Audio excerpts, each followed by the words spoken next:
The breathless rush, a joyously careening ride of upset and wonder.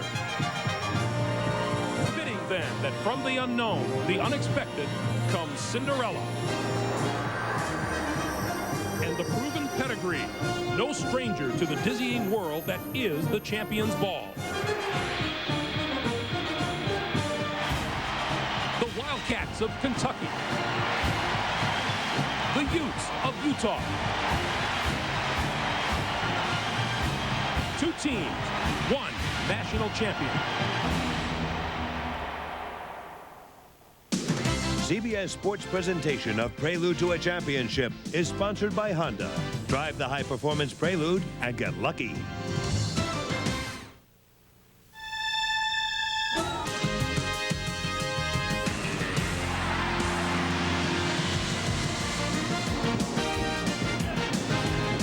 We are deep in the heart of Texas, where everything is big, including the dreams. And tonight, under the roof of San Antonio's Alamo Dome, either Utah or Kentucky will realize college basketball's biggest dream, the national championship. Here inside the dome, the colors are Utah red and Kentucky blue, accompanied by the sounds of college basketball, the brass and drums, the cheers and fight songs, an electric atmosphere filled with anticipation. The Utes are the new kids in town, and they stampeded into tonight's game by rolling over two #1 seeds, defending national champion Arizona and perennial power North Carolina. The Kentucky Wildcats are old hands at this. They're making their third straight appearance in the championship game, having knocked off Duke, a #1 seed, and Stanford along the trail. Good evening, everyone. I'm Greg Gumbel. Welcome to Prelude to a Championship. In tonight's title game, Utah seeks its first national championship since 1944. And if the Utes win tonight, they will have defeated in succession the two winningest programs in college basketball history, Kentucky and North Carolina. Meanwhile, no team has won more NCAA tournament games than the Wildcats, who own 6 national championships. Tip time is 9:18 Eastern Time, and the winners will put this trophy into their saddlebags and head off into the sunset. I'm joined once again by the usual suspects, Clark Kellogg and Coach Dean Smith. And Coach, you know, this whole thing that happens, rebounding and defense, the hallmarks of these two teams, what about a matchup we can look forward to tonight? I really think the key matchup is inside. Nazir Muhammad with Kentucky is very skilled, and he can score, and I know Tubby will try to get him the ball very much every chance. Then on the other side of the ledger, Michael Doliak, a tremendous, strong 6'11", fifth-year senior who can score inside, and he really is strong. And then, of course, he can shoot outside as well. All right, now, for the Utah Utes, Clark, there has been a young man by the name of Andre Miller who has been an absolutely outstanding and magnetic performer in the Final Four. He truly has. In him, Utah has a relentless rack-to-rack guy. In open space, he is lethal. He's also garnered 28 rebounds in his last 2 outings. When he's given the opportunity, Greg, in the open court, he could be lethal, and he could be the difference. All right, Clark, we want to update you on a story that broke following Saturday's Utah-North Carolina national semifinal. The Tar Heels' Maktar Jai had accused Utah's Britton Johnson of directing a racial slur at him during that game. But today, Jai said it didn't happen and sent a letter apologizing to Johnson for making that accusation and wishing Utah well in tonight's game. A Utah spokesman said that Johnson has not seen that letter, but that the university and Johnson consider the matter over. When we come back, we will hear from the two coaches, Utah's Rick Majerus, Kentucky's Tubby Smith, as Prelude to a Championship continues.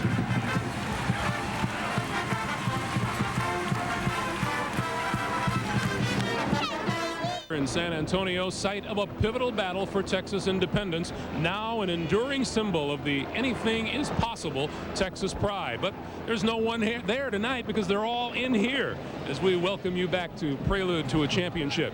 For the two head coaches, tonight's game represents the pinnacle of a career. Each is appearing in his first national championship game. They arrived here a short while ago and spoke with us, beginning with Utah head coach Rick Majerus, who talked with Armin Katayan. Rick, the name of the game for your team is defense. Will you mix in any surprises tonight with the basic hard-nosed man-to-man? No, not really. We're basically a man-to-man team, and you guys have given this triangle into a life of its own. We might play it for a possession or two, but, you know, if we're going to win this game tonight, we've got to get back in transition, get a hand up on the shots, block out, because that's what got us here. This is possibly the biggest pregame speech of your life and also the biggest game of your life. What do you tell the kids in the locker room? I'm trying to approach it just as I would if we were playing anyone within our conference or even preseason. I don't want to vary it any differently. It's the next game on the schedule, and that's what's gotten us here. I've always been a next game guy, or the game at hand rather, and I think that, you know, our kids realize where we're at, and I do too, but I don't want to put any undue pressure on them, and I don't think that there's a lot of pressure on you anyway when you defend and rebound. Thanks, Coach. Thank you very much. Now over to you, Michelle. Coach, your team has a chance to win its second national championship in 3 years tonight. What is the mood? What is the rallying cry of this team? Well, I think this team has always been a team of destiny. I think they feel like have felt like underdogs, and it's been a long year for them as far as the changes. You know, knowing that they have been here for the last 2 years and now a third year, especially for our seniors. I'm so happy for them that they were able to get back here and have another shot at a championship. Utah's defense has been so effective in this tournament. How will Kentucky counter it? Well, we're going to hopefully use that against them by trying to get some back doors, some easy buckets. I think reading their switches, they do a lot of helping, so hopefully we can get some back cuts on them and get some easy buckets. Coach, good luck. Thank you. Rick Majerus and Tubby Smith, and prelude to a championship will continue in just a moment.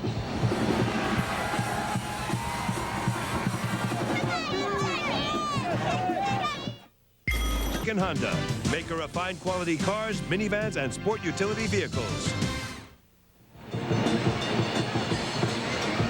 They are getting set down on the floor to tip off the grand finale of what has been a very special march to this championship game. Here to call it for us, Jim Nantz and Billy Packer. Gentlemen. Thank you. Special indeed, Greg. I'm glad you got your mic, Billy. Yeah, great to be with you. We've got Kentucky playing in the championship game for the third straight year. Utah, meanwhile, hasn't been in this position since 1944. Well, recent memories for these guys, but they're grandfathers that don't remember 1944. Look at Utah's road out of the West, the 3 seed. They beat a couple of 1 seeds, in fact, Arizona, then Carolina in the Final Four. Meanwhile, Kentucky out of the South, they were positioned as the 2 seed behind Duke. First they beat UCLA, then the Blue Devils in the regional final, and then the overtime thriller against Stanford. There are some philosophical differences between these two. Billy, tell us what separates them. You'd really have to agree. Kentucky loves to press, and when they do, Utah likes to do what Stanford did, and that is go over the top of the press and then look to attack with the outside jump shot. Utah is the best rebounding team in the country, not by skying, by blocking out and getting the rebounds. Defensive tenacity on the part of Utah is amazing. Here's Andre Miller against Ed Cota. Look at the crossover dribble, and there's the turnover. Kentucky is a team blessed with one of the most versatile players in all of college basketball. Padgett can go inside, and he can go outside with that patented jump shot. One of the things you worry about is your point guard that's not making good free throws, the missing point. Wayne Turner's only shooting 57%. But one thing Kentucky is doing is blocking shots. They set an all-time NCAA tournament record with 42 blocks. Led by Muhammad and McGlure. And, well, the key could be Jeff Shepard. He comes off a career-high 27 against Stanford. This will be his final game in a Wildcat uniform, Billy. Here's a patented play to get him open. You see Turner going to the side. Evans cuts through. A double screen is set. And here comes Shepard out over the double screen for the curl jump shot. A key shot in the ball game that brought him to the championship. We'll see the play right here. Cutting through is Evans. Here you see the double screen taking place, and watch him turn that inside leg to square up to the basket with that patented jump shot. Utah and Kentucky for the national championship. Lineups and game time in just a moment. So you want to go to the NCAA National Championship game?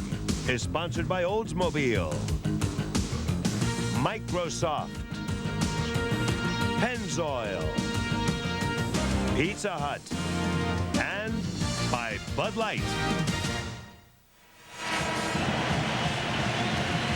March Madness. What a month we've had, and it all comes to a grand conclusion tonight.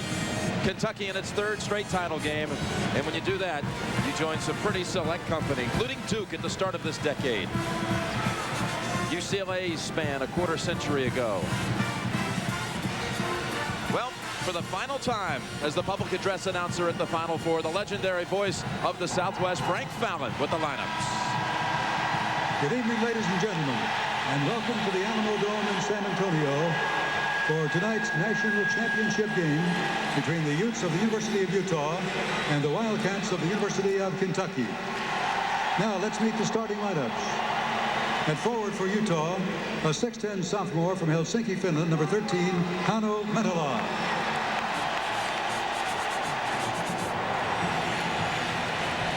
At forward for Kentucky, a 6'5 senior from Miami, Florida, number 3, Alan Edwards.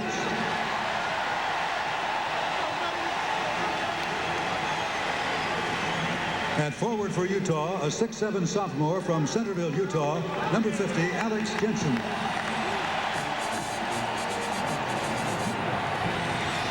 At forward for Kentucky, a 6'9 junior from Louisville, Kentucky, number 34, Scott Padgett.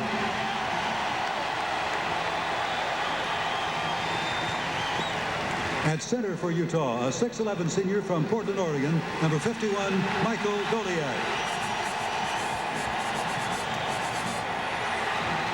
At center for Kentucky, a 6'10 junior from Chicago, Illinois, number 13, Nazi Mohammed.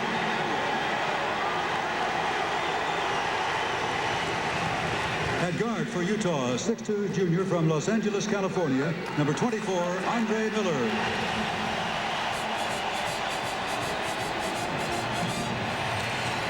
At guard for Kentucky, a 6'2 junior from Boston, Massachusetts, number 5, Wayne Turner.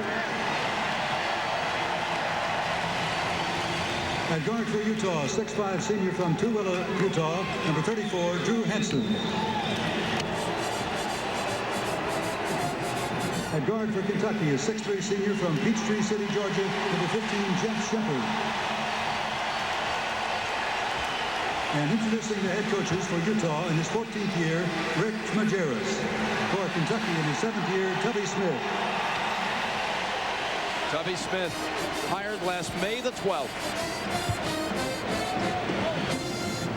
All right, Billy, let's go through the Packer pointers for the championship game. All right, Jimmy, these teams do have some contrast, but here's some keys. Block out and board. The #1 rebounding team in the country is Utah. Kentucky actually has a negative rebounding situation in the tournament, 1.8. So advantage Utah going in. Point, counterpoint, 2 great point guards. Wayne Turner, 31 minutes, 29 assists, 9 turnovers, 10 points a game. And, of course, for Miller, 16 points, 7-8 rebounds, 7.5 assists in 36 minutes. A real key matchup right there. And, of course, inside, you have Michael Goliak, 30 minutes a game, 16 points a game, going up against Nazi Mohammed and Jamal McGlure. They average 17.2 and 11.7 together. Who's going to control the paint? And the unknown soldier. Jim, we've seen so many times lately a guy step up. Toby Bailey, Ron Mercer. Can it be a Cameron Mills or an Evans or a Britton Johnson tonight? The unknown soldier could prove to be the key guy.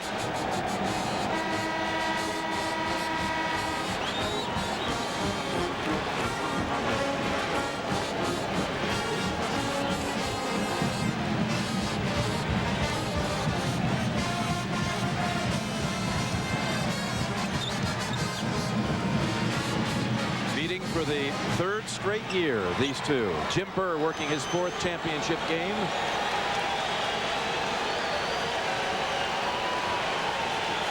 Ray and Sanzir their first. Kentucky in the white.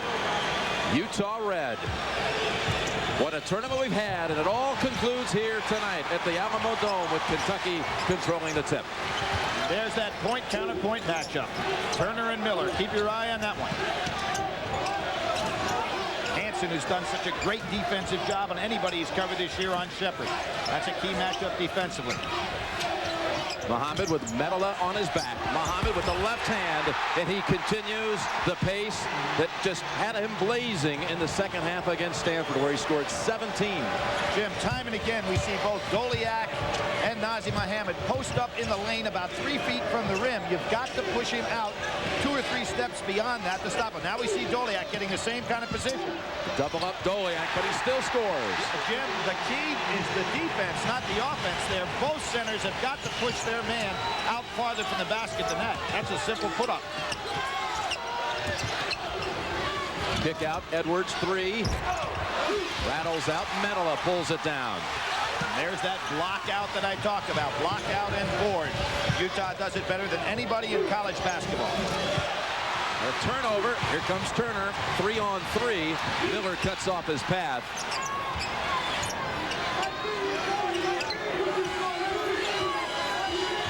Defensive statistics by both of these teams in the tournament have been awesome. Utah holding people to 38%, Kentucky to 36%. So it doesn't seem like we're going to have a high-scoring game. Padgett gets away for the lay-in. Good reverse dribble. A Utah team that held Arizona, the defending champs, 40 points below its average. It's allowed only 70 points twice this season by the opponent. Menola passes up the 3, steps in over Padgett to tie it back at 4. We've seen a lot more scoring and better offensive shots than I expected. Jim for 10 minutes, much less for just a minute and a half. Edwards. Muhammad gets away, tips it up. Good job by Nazr Muhammad. But Hansen on the floor, calling for a timeout. No. That's a tie-up situation. The arrow belongs to Utah.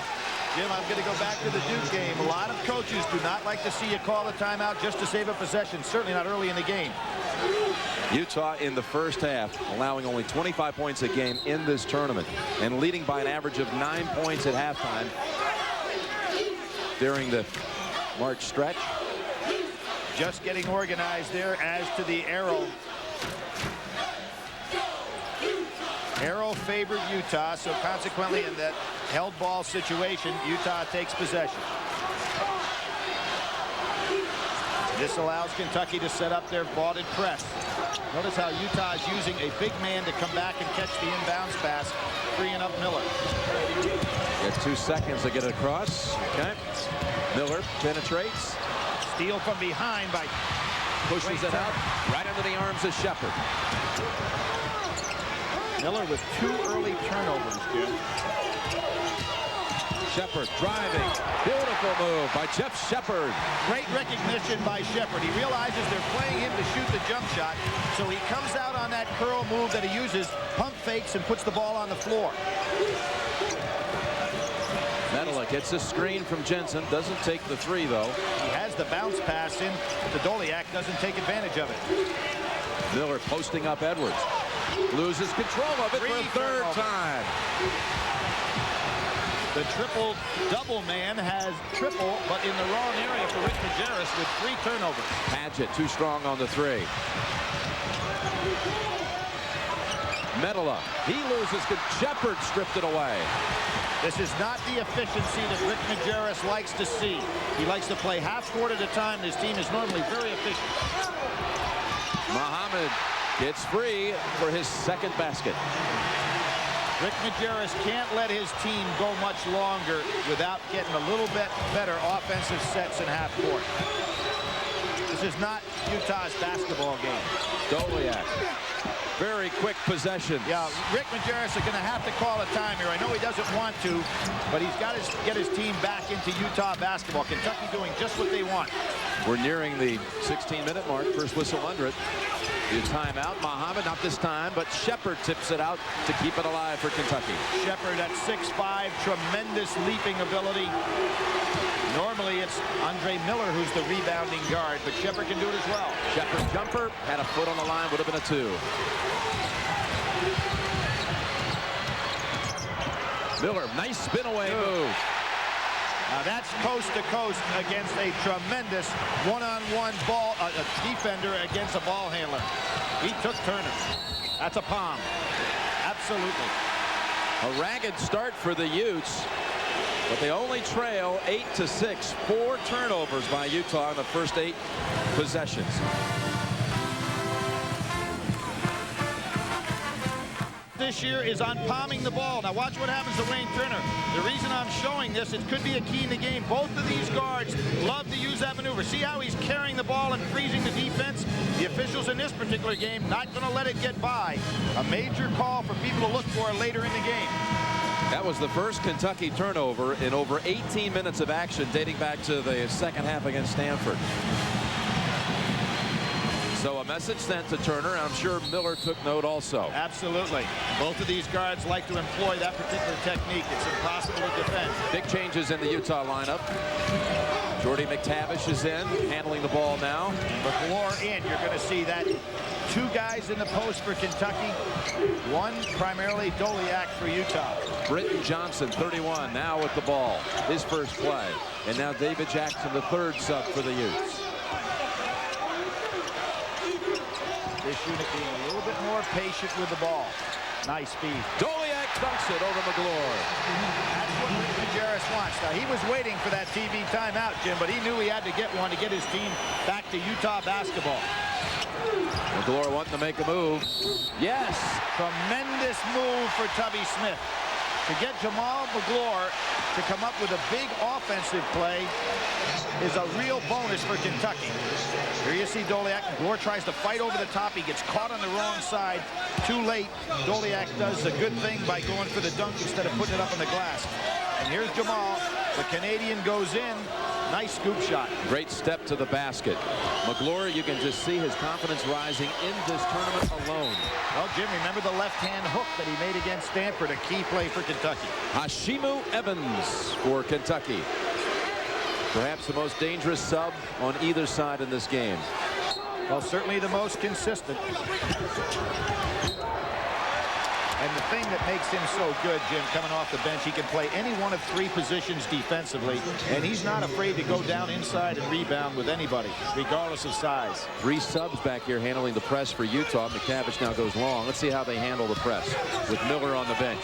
Well, they've got a freshman handling it, and that was trouble against West Virginia. Trouble for Utah. Britton Johnson doubled up. Gets it over to Jackson. Johnson, freshman, takes the 3. Got it. Is he going to be the unknown soldier? He was one of your candidates. Absolutely. The kid doesn't even understand that there's 45,000 out here. Sometimes that happens. He had to sit out the first 11 weeks of college basketball, but he's coming on strong here in the postseason. McTavish with the body, not in the act of shooting. They'll bring in Medela and Miller. Best rebounding teams in the country. Utah 1, Kentucky 2. What does it take to get to the championship game when you start practice next October? Show them this graphic, right? Well, and you know what's interesting, Jim? Probably because Kentucky has played and been so proficient offensively, they have a negative rebounding advantage or disadvantage in the tournament, but they haven't gotten many offensive rebounds because they're scoring so much. Jackson got stuck underneath. Last touch by Kentucky. Wildcats come in with Saul Smith, Cameron Mills. Smith, the freshman, son of the head coach. Cameron Mills, former walk-on and senior who was such a factor in last year's tournament. Kentucky, as an example, was out-rebounded by Stanford 45-40, but still won the basketball game. On the line. Back foot on the line for Britton Johnson. Give Evans a lot of credit there. Good, hard-nosed defensive pressure pushed him out. Said hard-nosed, it looked like Evans has got a little hard nose there. He's got the bandage right over the top of his nose. He's got the or is that thing strip? that Yeah. Well, he's battling allergies down here. Allergic to pollen. Been acting up on him in San Antonio. So that's why he's donning the strip.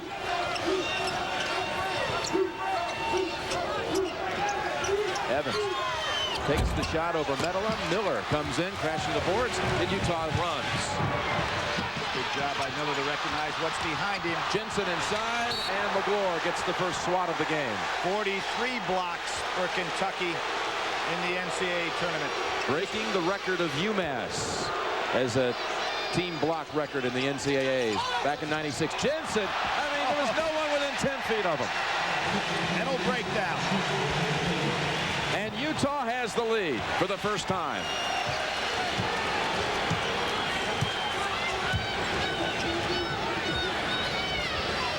There's the curl move. Shepard takes second time tonight. Shepard penetrates. Rick Majerus and staff love to look at film so much, and I'm sure they had their players aware that he's going to come off that curl and take the jump shot, and Shepard really crossing him up here twice early on. 5th tie in the game's first 7 minutes.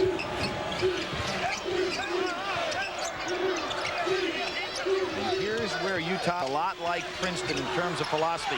Half court. They just make you work so hard defensively. Hano Medela. A possession almost got away from Utah, but it ends up with the Medela basket. Medela now banging bodies with McGlure inside. Mills wanting to feed it to McGlure. Mills will find out that Jensen's a fine defender. He'll have a hard time hitting anything except the outside wide open jumper, which he gets. Utah boxing out underneath. Up high. Johnson snaps it out. Jackson 3. And Medela crashes the board for the putback. That was some save, though, by Britton Johnson to get that ball back into play. Absolutely, Jim. The presence of mind not only to catch the ball, but to make the feed while in the air. And a turnover. No, it's a solid screen. Defensive foul on Evans, trying to free up Shepard.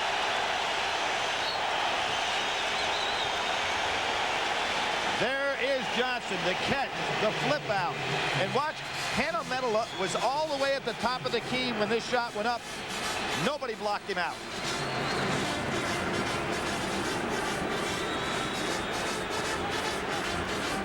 You see where Medela is on the pass. Miller throws. Johnson catches the ball as he's spinning, has the presence of mind to feed back to the outside. And here comes Medela, the man that was equal to Miller on the pass, down with nobody blocking him out to put it back in to put Utah ahead 17-13.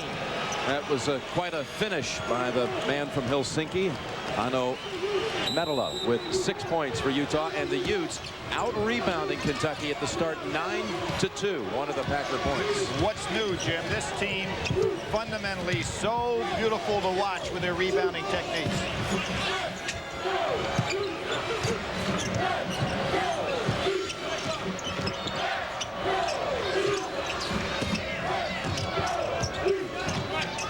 Good pump fake. Medela, little force that time, but got it back. Muhammad with the block. Evans out of bounds. Utah ball. Jim, yesterday I watched the Hoop Summit game in which the 12 top international juniors played against 12 top American high school seniors. The international kids won. So Medela is not going to be the last of guys you're going to see in the Final Four coming from international countries. Just terrific basketball action yesterday, and a lot of kids. A kid from Germany by the name of Nowitzki was sensational. Utah beat him once on the inbounds play, but not this time. Evans with the theft. Turner, penetration cut off by Miller. Blocked the pass. Quick and Turner and Kentucky turn it over. Miller leans in, jumper back to the rim. He has a complete green light from Rick Majerus to take that ball the length of the floor. Miller with 37 minutes the other day in the semifinals. That's the steps. Utah turning it over now for the 7th time in the half.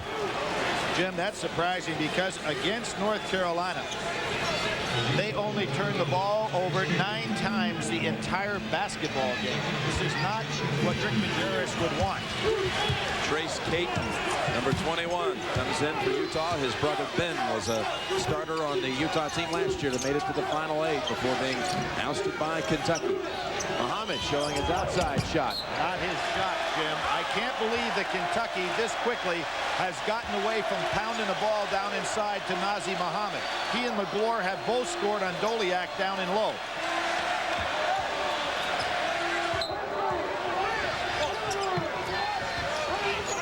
Again, big men bringing the ball up the court for Utah, altering the press. Medela. Some matchup with Padgett. Another whistle. That's on Miller. Yep, Miller on a screen away from the ball. His first.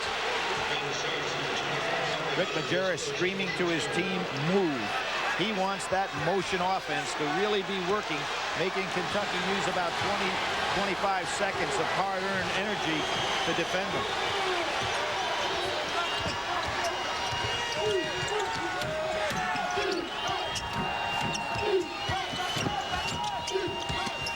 Muhammad makes the move. That shot over Doliak.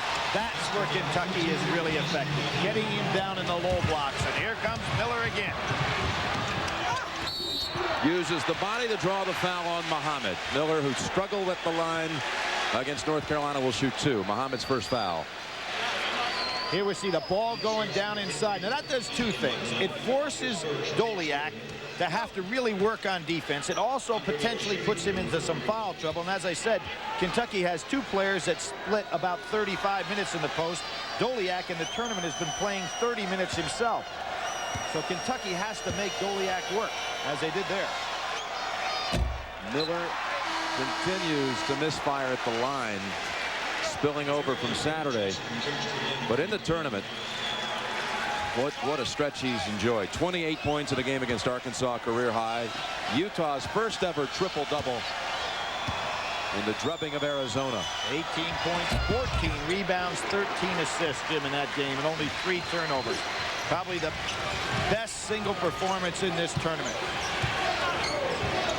The first triple-doubles I know of in the tournament since Magic Johnson did it in the Final Four. Padgett got the shot to drop over the freshman. Yeah, he's just too strong down inside for Johnson. Padgett showing that versatility. He can hang out beyond the arc, or he can post you up. Absolutely. Figures to be one of the stars of college basketball next year. He already is this year. A young man who in '96 was not part of a national championship team on academic probation, but he's battled back both athletically and academically since then. Doliak frees himself with a little move. 6 for the center of the Utes. Jim, both teams be well served to keep pumping that ball down inside in the low blocks, because neither team doing a very good job defending down there. Hansen gets called for a foul trying to stop Shepard coming off the curl. It's amazing for Kentucky what develops when they go to Nazr Muhammad down low. It opens up everybody else outside. Again, easy feed, easy hoop for Nazr, the big Z. I think Doliak's getting a little tired, Jim. He's being asked to help bring the ball up in the press. So far, Tubby Smith, as he has throughout this tournament, brilliantly using his 2 postmen. Overfiring the 3. Doliak follows it up. See, the Doliak story, though, is he has to withstand not only Muhammad, but Muhammad could go out and they bring McGlure to bang with it. Absolutely. It's 2 against 1 there. So far, Doliak doing a good job, but he's got to get tired. Muhammad again. Tipped by Padgett. Scott Padgett, who did not make the U.S. 22 and under team last summer, coached by Rick Majerus. They had a rift. Well, he's making up for it tonight, but he's taking advantage of the fact that he's so much stronger than Johnson, pushing him right underneath the basket. Hansen, he can make these. 3-pointer, spins out. Great rebound by Doliak. Draws the foul on Kentucky. Maybe Muhammad. It's on Muhammad, his second. You'll notice inside, shot goes up, but here's where Padgett is just too strong. Johnson has got to put a body on him, keep him away. Biggest lead in the game on either side has been 4. A Ute lead of 1.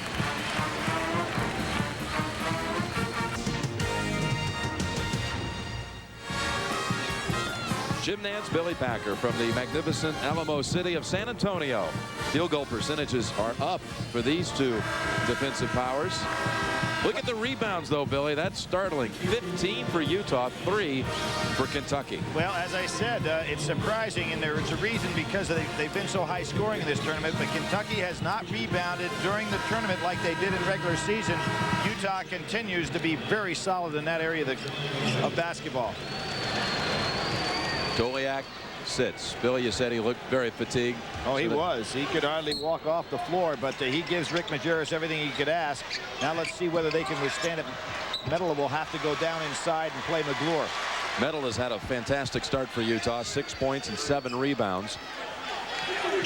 He was an exchange student here at San Antonio Churchill High School back in 1994, but ineligible to play Texas high school ball because he was on the Finnish junior team. That broke Texas rules. Jim, the first time I ever saw him play was against both Wake Forest and Arizona. He didn't have a lot of stats in either one of those games, but he put the ball on the floor, and I said, this kid is really going to be special. And he's showing that he is. Showing his stuff here, and blocked by McGlure, and a whistle. McGlure can't believe it. That was a good break for Utah, because Padgett did a fine job coming over, allowing McGlory to be in a position to block the shot. Now watch Padgett come over to help out. Reverse move. Padgett comes over from the weak side, and that puts McGlory in perfect position to block the shot. Doesn't quite get it. Medela to shoot 2. He signed with the Utes after both Rick Majerus and Jeff Judkins, his assistant, came to Finland to try to talk him into playing for Utah. So that was quite a commitment. He had visited Cal Berkeley also, and Carolina had offered a visit, which he never took. Medela gives Utah the 3-point lead. Kentucky has not made a 3 in this game, and that's something Utah took away from Carolina on Saturday. They've taken it away from everybody, holding people down on 25% from 3 in this tournament. They're not giving you many good looks. Yeah, Kentucky's 0 for 3 from behind the arc. Shepard up and over Medela, but comes up short. Hands straight up. I thought he fouled Shepard on the play. No call. You can always tell if guys are really concentrating on the game. They don't gripe at officials' lack of calls. They just go play basketball. One of the things that really hurt North Carolina on Saturday. Johnson lost control of it. Turner driving all the way. Wayne Turner. Jim, we've got 2 point guards that can really finish. We saw Turner do that constantly against Duke University. He can take that ball the length of the court, as can Miller.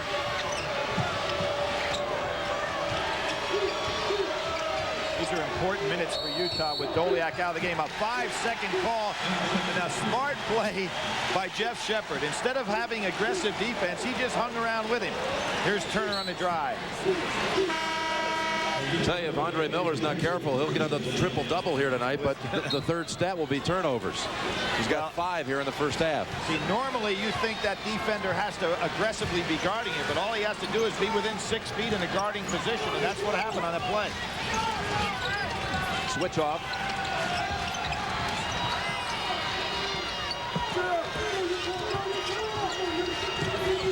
Boy, good hedge moving on defense by Utah. Padgett steps back for the 3. As good a look as Kentucky could ask for. Ahead, Miller. Jensen at the other end. And Utah is in front by 3.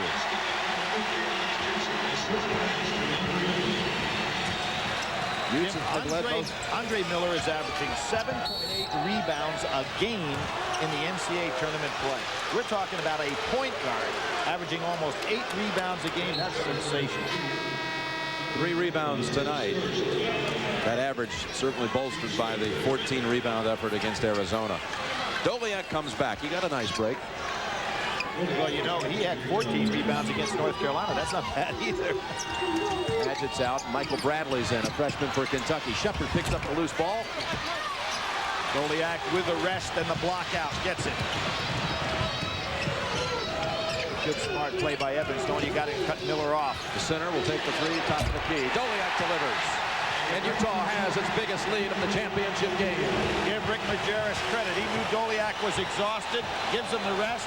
He has enough to be able to come out there and hit the 3, which he does very well for a big man. Evans lost control of it, and Utah might have some numbers. Well, Jensen will slow it down. Jackson had broken ahead. Miller got the lane. Too strong. Doliak had a good open putback, but misfired. Shepard. Miller forced the steal. Jackson breaks ahead. Doliak the trailer. Oh, against the great shot blocker, Miller goes under McGlory. He is fearless on the break. A Utah run, and the Utes lead by 8.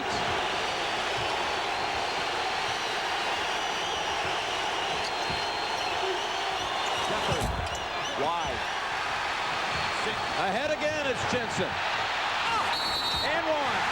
Jim, you have to ask why. Kentucky's game against Utah is to go down inside and make Doliak work defensively. They're not doing that. They're playing kind of like North Carolina did in a frenzy. Really out of sync is Kentucky. Beautiful hit-ahead pass. Young man who was on a mission for 2 years comes back, played as a freshman. Put that one in without trouble. David Jackson with the assist. Here he is, Alex Jensen.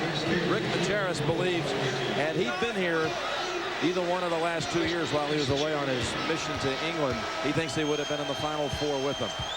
Well, Jim, remember the fact that Kentucky has knocked out Utah the last 3 times they played. 93 in a rout, 96 in a rout, 71-01, 97 in a semi-rout, 59-72. So, but the Utah kids say, hey, they aren't the same players that we played against in those previous years.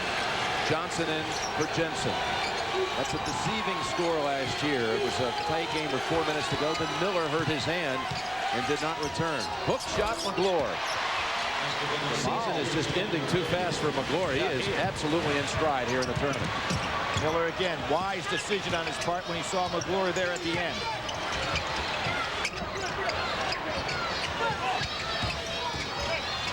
On the baseline, a piece of the arm. That'll send Miller to the line.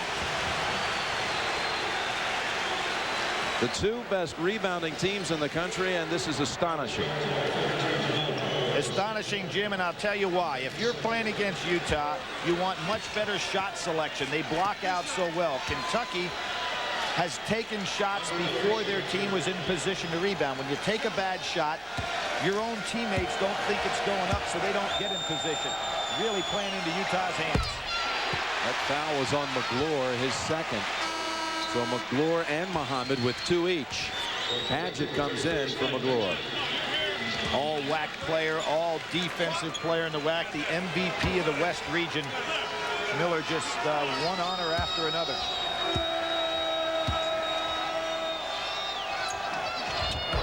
Got them both. A double-digit lead for Utah. It's time for Kentucky to think inside, but when I say that, I look out on the floor, and neither Nazi Muhammad or McGlure in there. It's Bradley, so they almost have to go outside.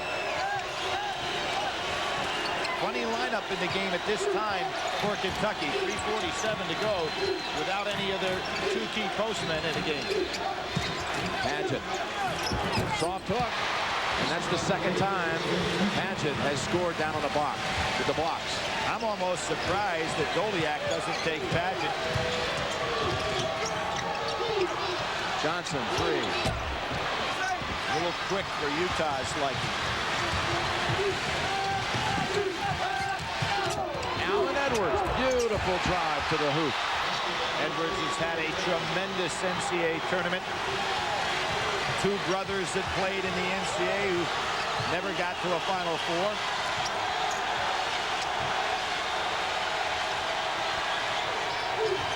Three minutes to go in the first half. Doliak in the lane. And Bradley pushed off. And there again we see posting up down in the paint 3 to 5 feet away. And here's that slashing drive. Great play by Edwards. Kentucky probably will play without having Bradley in the low post now and try to get the slashing plays of Edwards and maybe even slide Padgett down in the low post. 2 for Doliak. Doliak was born right here in San Antonio. His father, an orthodontist in the military, and he was schooled here in San Antonio also. Doliak was asked yesterday, what's it like playing for a coach like Rick Majerus, who's always firing off all those funny one-liners? What's it like in practice? He says, oh, we get a lot of the one-liners in practice, but they're not funny.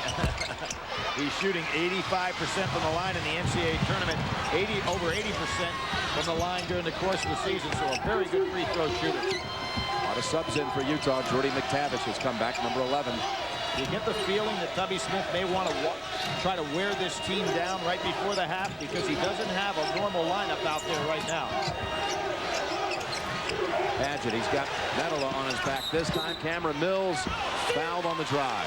And this helps Kentucky. Mills 20 for 21 on the year from the foul line. Kind of guy you want to get on that line.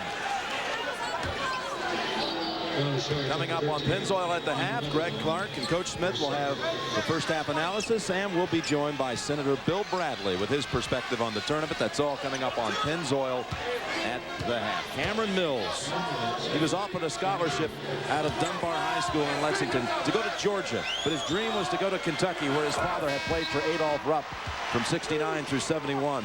And Rick Pitino told him, we can't offer you a scholarship. He says, Coach, if I'm good enough to make the team one day, maybe I'll be good enough to earn a scholarship, and he has.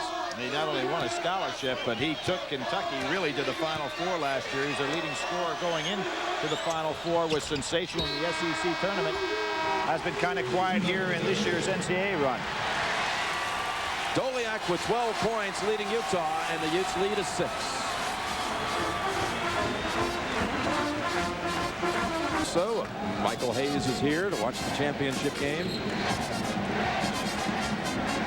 Kentucky's 3rd straight championship appearance. Utah's first final since 1944. A Utah team that had actually entered the NIT, lost in the first round to Kentucky. And on the way home, they had to sub at the last minute for an Arkansas squad that had been in an accident. And Utah went on to win that national championship in '44. They returned to this stage for the first time tonight. And another turnover by Miller. Half-court zone trap. Big turnover by Kentucky. They had advantage. Good half-court zone trap. Utah had Doliak underneath. Johnson. Oh, great play by the freshman. 1.5 he's had. 5 points for Britton Johnson. Jim, he almost saw the pass to Doliak, and then Evans did a great job. A very smart defensive play took that pass away. I think this is a big advantage right here for Utah to have Bradley in the game in these closing minutes, because they aren't able to occupy Doliak on the defensive end of the court with Bradley in the game, as opposed to having Nazr Mohammed or McGlure in there. Kentucky now 0 for 6 from 3. Kentucky playing a zone right now. This kind of helps Utah as well, because it slows down the basketball game for them.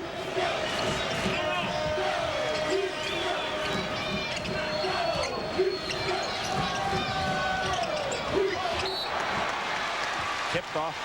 Good job by Cameron Mills. Tip off Johnson's hands. You know, you showed that tournament summary, Jim. 9 of the last 11 winners of the NCAA championship have played at least 11 games against the field. Kind of surprising. This year, Kentucky came in 11-2. Utah just 3-2. It's very sparse amount of competition. It really is. Against tournament teams. That's a 20 charge to Utah. Let's check the Microsoft data bank. And Utah won the championship in the 5th year. Oregon and Wisconsin, Stanford, and Wyoming. Then Utah, 1944. The Tall Furs of Oregon, the first champions ever of the NCAA. And Arnie Farron, who we have seen around town, was the most outstanding player in that championship run. Scored 22 points in the championship game. He looks young enough today to still be playing out there. I know he's very proud of this Utah team. 3-time All-American from Utah. Padgett, hook shot, too strong. Miller. And last touch by Edwards. Boy, I really don't like the lineup that Kentucky has on the floor to go down a stretch. They're trying to do it with defense, but they sure aren't going to occupy Doliak very much. By not having a postman. Under a minute. They're trying to get it with the defensive pressure right here. See, it being in a zone, that allows Utah to play a pace game. Hansen got Evans to commit, steps over. That's a 2. Beautiful fake. 10-point lead.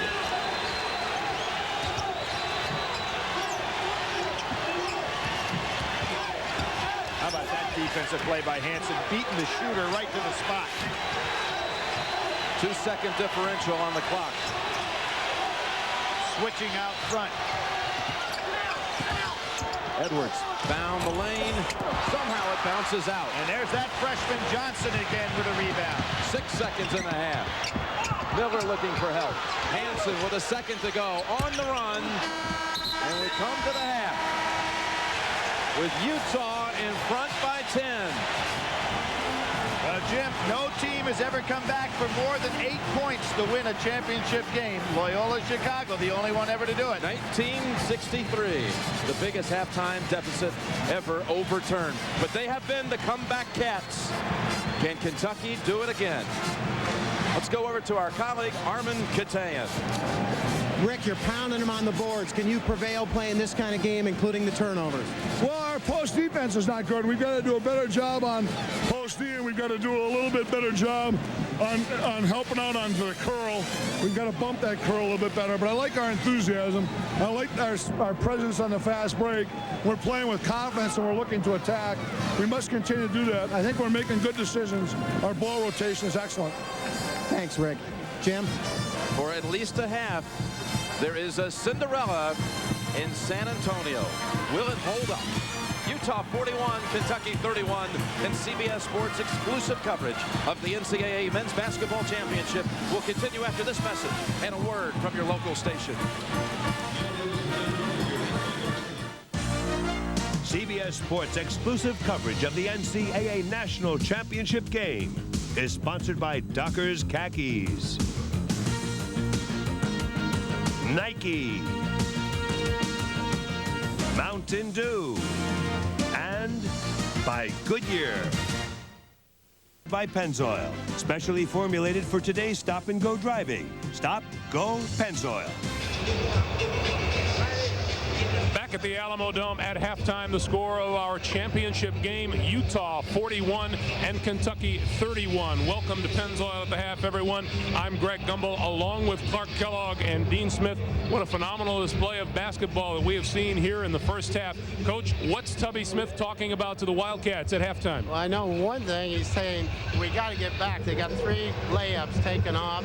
Another thing, Utah has 9 offensive rebounds on 12 missed shots. They got to box out. And thirdly, I'm sure he said, let's throw the ball in the side. So you're not double teaming the low post, and Muhammad and Malor could go ahead and score against Doliak. Meanwhile, the Utah Utes, a team that has not trailed in the second half of any tournament game thus far this season. They have been amazingly consistent, Clark, as they have been tonight. They've really been outstanding, and one of the reasons they're up by 10, they had a spurt fueled by excellent play in the open court. We talked about Andre Miller being a rack-to-rack guy. Here we give you an example of that now. Off the board, here he is in open space, and he gets to the bucket as well as any guard I've seen in college basketball in a long time. A stat sheet stuffer supreme. He rebounds, scores, and passes off for assists as well. Coach Jeff Shepard had 27 points in the big Kentucky victory here on Saturday. He only has 4 first-half points. Does Tubby Smith go out of his way to jumpstart him?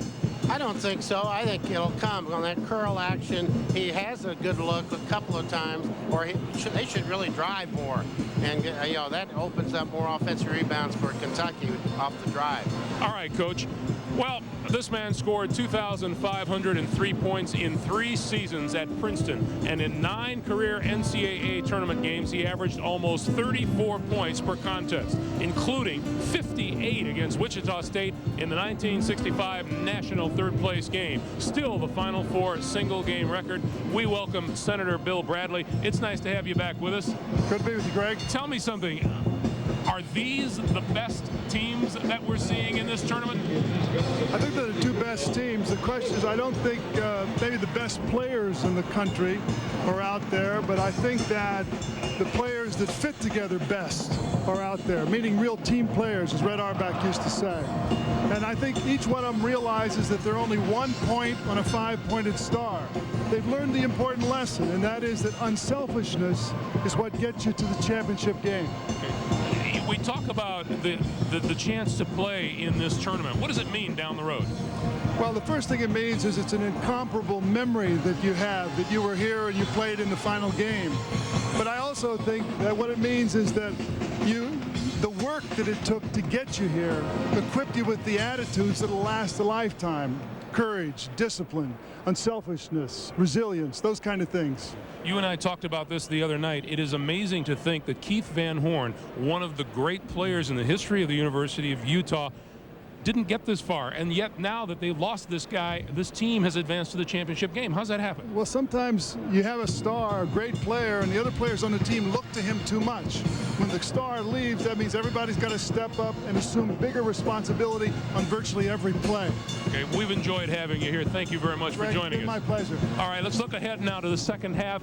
Who makes what adjustments at halftime, Clark? Well, I think Kentucky has to look at the 3-point shot. It's been such a viable weapon throughout the course of the season. They're 0 for 6 from behind the arc. They had great success going inside, but I think they've got to make some perimeter jump shots to balance out their attack in that second half, and they've got to do a job of keeping Utah from easy scores. Coach? Well, just what he said, except Utah needs to keep going to Doliak inside because they can't stop him. All right. Incidentally, one piece of coaching news. According to reports, the Texas A&M Aggies will name Melvin Watkins their new head coach. Watkins had led the North Carolina Charlotte 49ers into the second round of this year's NCAA tournament. He replaces Tony Barone. Jim and Billy will be back with the second half when we continue from the Alamo Dome right after this. Pennzoil at the Half has been sponsored by Pennzoil, specially formulated for today's stop-and-go driving. Stop, go, Pennzoil. On Kentucky 31 at halftime. Mountain Dew presents The Coach's Edge. Jim, both of these teams have been very effective feeding the low post. It's just that Utah seems to want it do more often than does Kentucky. Here you're going to see a very fine play by Utah, isolating Doliak down and low. McTavish is going to hit him with the ball. He has already sealed McGlure and scores. Now you can see what happens in real life. Ball goes swinging over to the side, just what Rick Majerus talked about. Doliak seals McGlure. McTavish sets up a passing lane. Now watch what happens right here. Look at the spacing by Utah. Not a player in the way that can help out against Utah's Doliak at all. And we'll return to San Antonio after this message and a word from your local station. You're watching CBS Sports exclusive coverage of the NCAA Men's Basketball Championship. Midterm grades here on the Packer points, and the rebounds are certainly significant in the first half, Billy. Well, it's amazing. Block out and board, big advantage, 24-6. That's hard for me to believe. But Utah are certainly getting a point, counterpoint. Again, Utah, Miller having the fine game right here. Outdistancing Turner. 2 against 1. McGlure and Muhammad basically close in points, but Doliak more than holding his own. Another advantage, Utah, the unknown soldier. It's a freshman again, fans, coming to the front. Johnson had a very good first half. And Jim, one of the things I want to point out in these field goal shooting percentages, only one team has shot over 40% in the last 12 games against Kentucky. That was Duke with 49%. Utah is shooting 57%. That is phenomenal. This will be now the third straight game Kentucky has trailed in the second half, double digits. And a steal by Miller to open the second half. Kentucky was down 17 against Duke. Second half, 9.5 to go. Down 10 in the second half to Stanford on Saturday. That was a steal from behind by Miller. He did not quit on the defensive end. Ano Medular. That partially blocked by Padgett. Padgett out here waiting for the jump shot. Doesn't get it. To me, the answer for Kentucky is to go back down inside and establish the low post offense. This gives Doliak a chance to rest. 8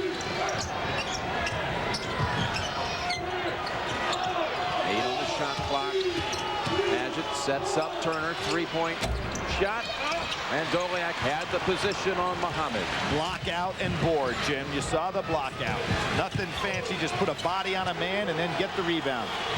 They really don't even jump that high to go up and get the rebound. They just putting the body on people. Best rebounding team below the rim, says Rick Majerus. We're not the best rebounding team, we're the best blockout team. Look at Miller. And that's goaltend. 2 points. Muhammad on the goaltend, pinning it against the glass. And Jim, I think that shot would have been a little bit short. The referee, of course, doesn't call goaltend if it had no chance to go in, but it had a chance to go in. But you can see right there the ball on the way down. Utah's largest lead. Padgett. They go backdoor and alley-oop to Padgett for 2. Good back screen by Shepard. 10 points for Padgett. Kentucky down 10. Notice the high screen by Doliak here to rub Turner off. Miller didn't need it. Trying to set up a little game inside here. Doliak and Muhammad. Padgett's going to have to be careful, looking to double down on Doliak so soon because Medular can hit the outside shot. Miller drives past Turner for 2. 11 for Andre Miller. Jim, it's the first time that Turner in this tournament has been overpowered by his counterpoint point guard. Miller is very, very strong.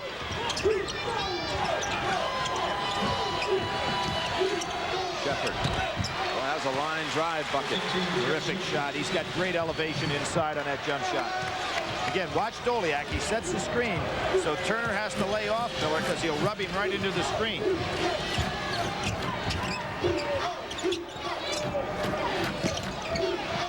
Bouncing it inside and out past the reach of Doliak. In the first half, Utah committed 12 turnovers to Kentucky 6, but they beat them on the offensive end 9-2.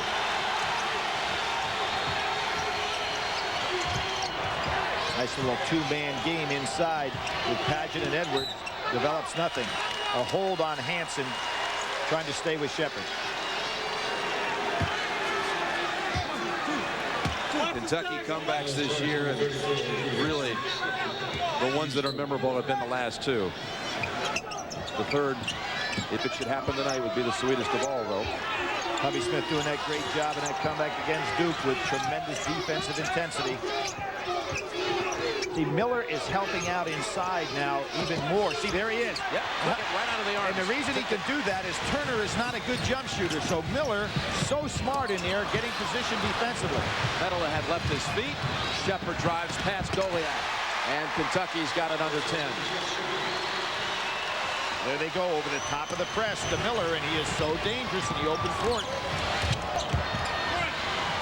Pin now. Mettler fakes outside, goes inside. And Muhammad has his third. Kentucky got caught in a tough switch situation, and boy, is this a big foul for Tubby Smith. He's going to have to come with McGlure to get Nazr Muhammad out of the ball game with that third foul. Really hurts Kentucky. That was a good move by Mettler. He recognized the switch took place. Paget was stuck over on Doliak, so he knew he had the bigger man that he could go by on the dribble and took advantage of it.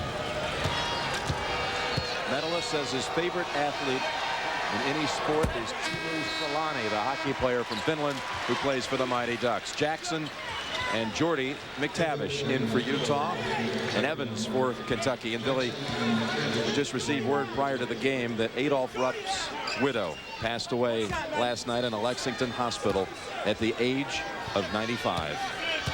Esther Schmidt Rupp, dead at 95 of natural causes. Was with Coach Rupp every step of the way. I talked to Gail Catlett today, the outstanding coach at West Virginia, whose team was beaten by Utah. He was an assistant under Coach Rupp for 1 year, along with Joe B. Hall, who eventually succeeded Coach Rupp. Certainly one of the legends of the game, a Hall of Famer. And 50 years ago, he took his Kentucky team, the great Rupp's fabulous 5, to a national championship in '48 and again in '49. Evans three-pointer, first of the night for Kentucky. Big shot.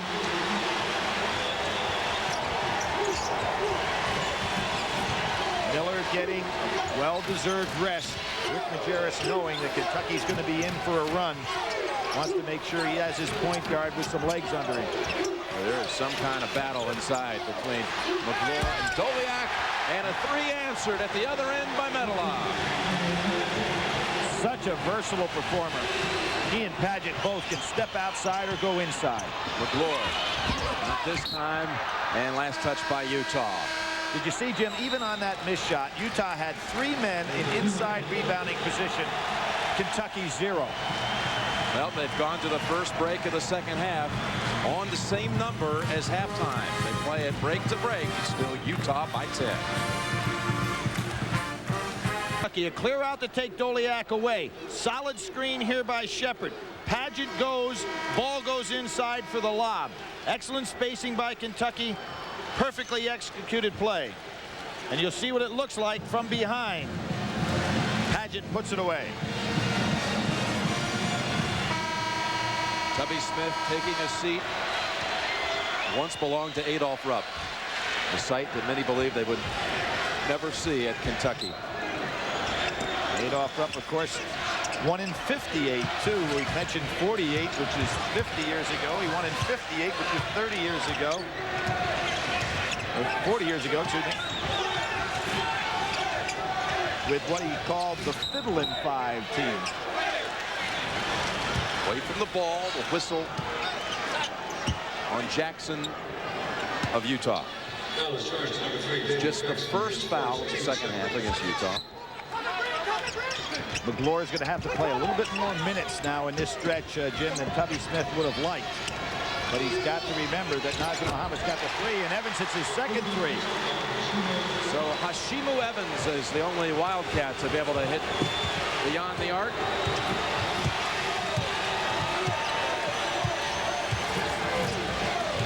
Evans' big scoring game was 20 against Arkansas this year, so he certainly is capable of coming up with some big numbers off that bench. There you see that spacing again by Utah. Try to keep anywhere from 8 to 15 feet between offensive players. 4 seconds on the shot clock. Miller steps back, fires the three, tipped over to Evans. Pretty nice block out by McGlory. Edwards way short on a three. Britton Johnson pulls it off the floor.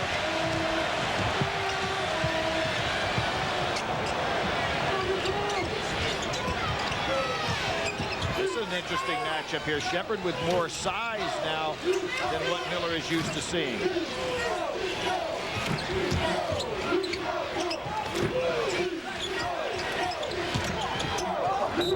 Driving, power move, and a charge on Medela. Jim, there was a case where Jackson was being played by McGlory. He was a little bit too impatient when he fed that ball into Medela. Medela goes inside. It's big against small. The small man gets better position. Smart play by Edwards. Third, Billy, on Hano Medela. Now we have 2 key players, one on each team, with 3 fouls that are serious problems in the substitution pattern for both coaches. Doliak returns to the Utah lineup. Utah with a lead that had reached 12 at one time in this second half. It's now trimmed to 7, and Kentucky looking to make another dent. This is a very big team now that Utah has on the floor.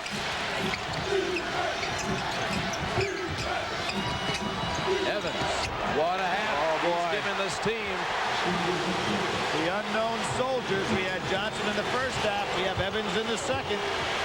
Making a big difference. Down to 5.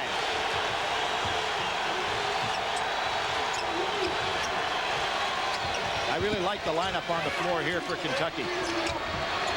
Johnson underneath. And a travel. Tubby Smith has got a lineup on the floor that's got some serious problems, and Rick Majerus recognizes it too. He's got to make some adjustments. A 20 called by Utah.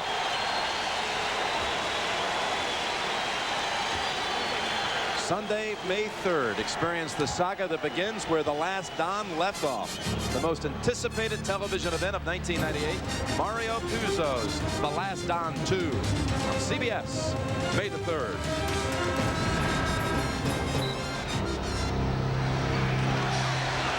Billy, I mentioned it a moment ago. A lot of attention before the season about Kentucky with a black head coach and the evolution of Kentucky basketball, where 32 years ago, Kentucky, an all-white Kentucky team, lost to Texas Western in the national championship game. A Texas Western team that got in the final game by beating Utah. There's Donna. We hear so much about racial divisiveness. What a nice story, though, about racial harmony in Kentucky. Absolutely. There's the pass by Turner. Doliak seeing the play very well.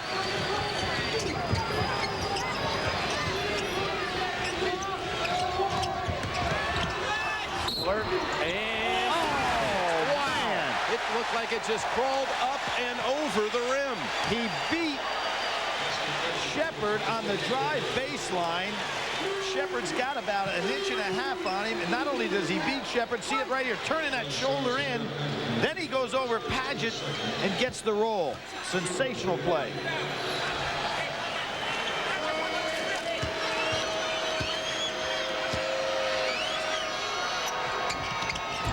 Way short, but and another rebound. Floater, and somehow that one bounces out. And gets another rebound. And then Wisely pulls it back out the setup.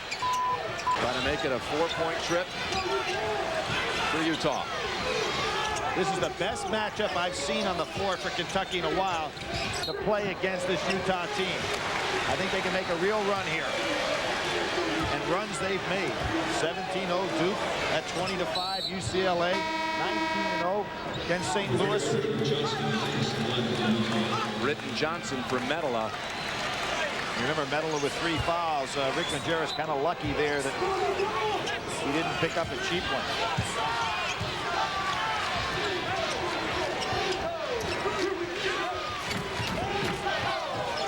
Turner back on Miller. 5 on the shot clock. Utes don't look like they're aware of it. Hansen with 1. Saw it.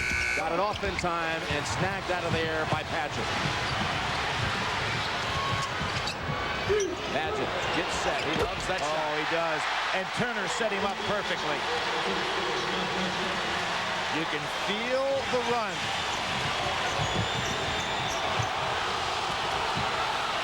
Open is Johnson. McClure, oh, what a great job of shielding with the body by the freshman, Britton Johnson. And that's against a tremendous shot blocker, Jim. He really did. He double clutched that one. Shepard challenges inside. Doliak and Shepard both tipped it. I think Shepard gets credit for it. 54-50 Utah. Doliak kind of slow getting down the floor. Remember how far he was in the first half. A block this time. Send Jensen to the line for 2. Boy, take a look at Jensen's uniform, Jim. It is soaked through. The t-shirt is soaked through. The uniform jersey is soaked through. He is playing so hard. So Alex Jensen, sophomore from Centerville, Utah. Did his mission in England for 2 years in both 96 and 97. Majerus called him his favorite freshman he ever coached. But he also says he left on his mission. He was a sleek greyhound as a player, and he came back as the Michelin Man. He gained 50 pounds, and really it's taken all season, we talk about the perspiration here, for him to get back to the player he was 2 years ago. We've reached another break. The Ute lead 6.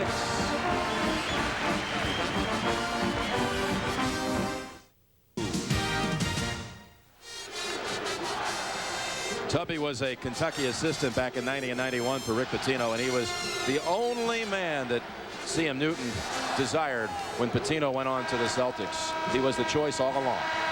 Jim, when you talk about racial harmony, let's tip our hat to CM Newton. You remember he went down to Alabama as a head coach. He had played for Adolph Rupp.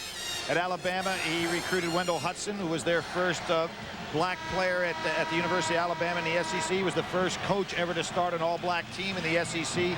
He comes back to his alma mater at Kentucky and hires this man right here who he said he was his one and only choice. Remember when he hired Rick Pitino, he went up to see Rick and said, Rick, come down here. We've got a mess on our hands and fix it.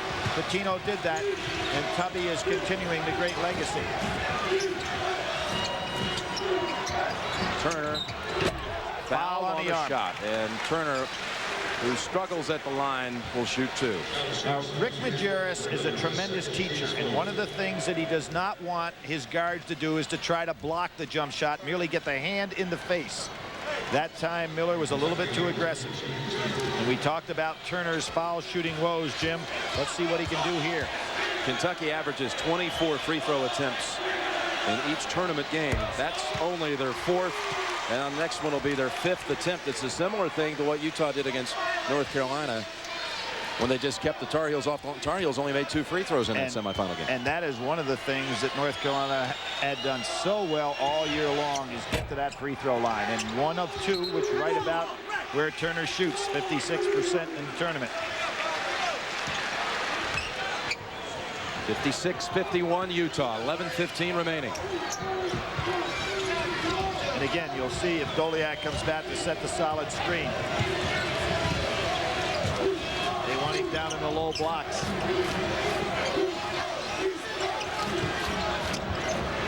Johnson waited for Doliak.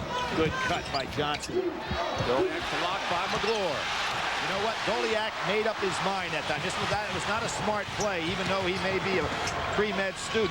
He was better off. He predetermined he wanted that shot. McClure adjusted beautifully. Edwards slices in, blocked by Doliak. Doliak walking down court is 4-on-5 now, and here he comes, just crossing half court.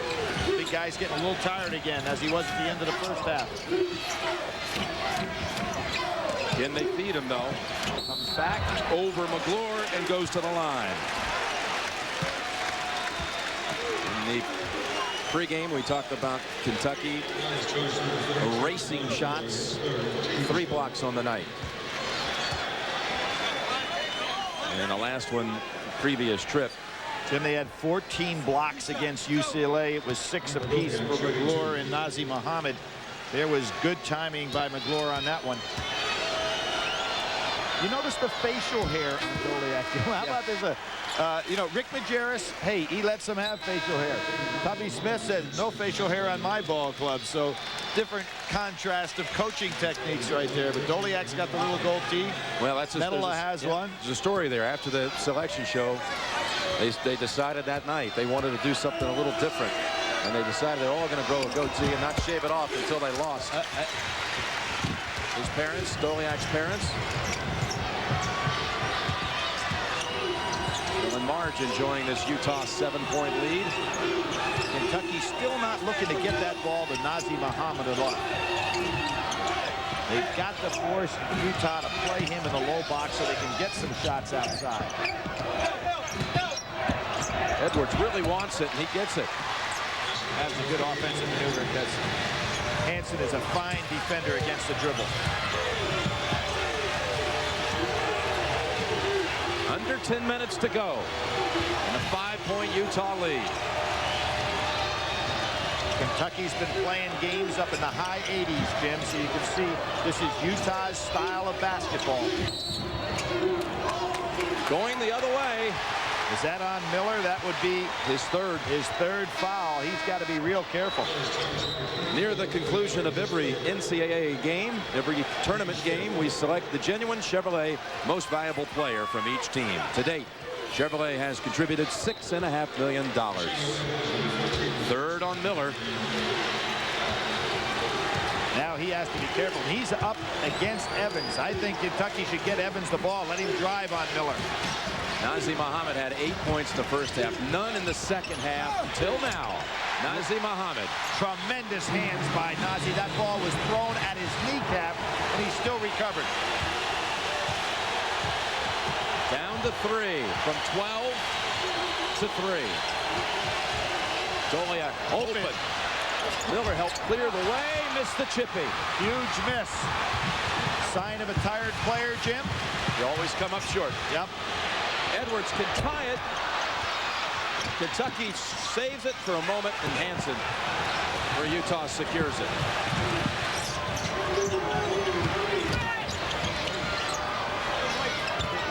Miller posting up inside, fearless in there. Left hand, had to go with the left hand, but the much taller player on his back. How about this? One and done for Utah of late. Kentucky much fresher here. Agit to tie it. And Medela crashes for the rebound. Doliak walking up and down the floor now. About 20 seconds away from getting to that under 8. And a whistle at that point would give him a timeout. An official timeout.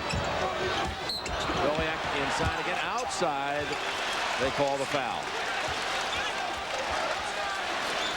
Ball hits out to the side. Look at Shepard going after him. Takes his spot in press row. He didn't have a credential, though. Throw him out of here. The fourth on Nazr Mohammed. How about that, Billy? Well, that hurts Kentucky because of his great offensive ability inside. But McGlore's had a fine game. And this is just another fresh leg going against Doliak, who's really getting tired. Medela squares up for the 3, hits the side of the board. Jimmy made a mistake. You know what he did? He looked down to see if he was beyond the 3-point line. You've got to have a feel for the 3-point shot. When you look down, you lose your concentration on your jumper. And he was really off on it.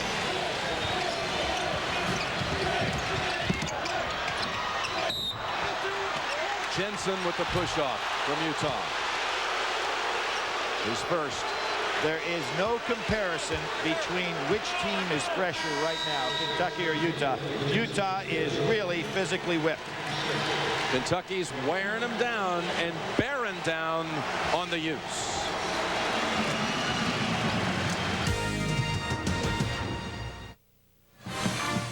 Rick Majerus has been brilliant in this tournament, maybe the single best coaching performance of the 90s with his win over Arizona.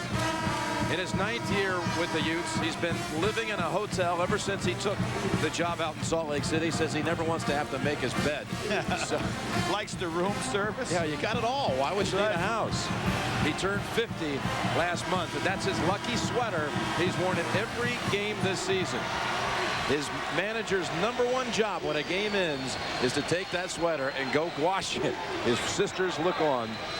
And of course, this is not the first time Rick has been on the bench for a Final Four. He was in 1977 on the bench as a key assistant with Hank Raymond's for Al McGuire's championship run.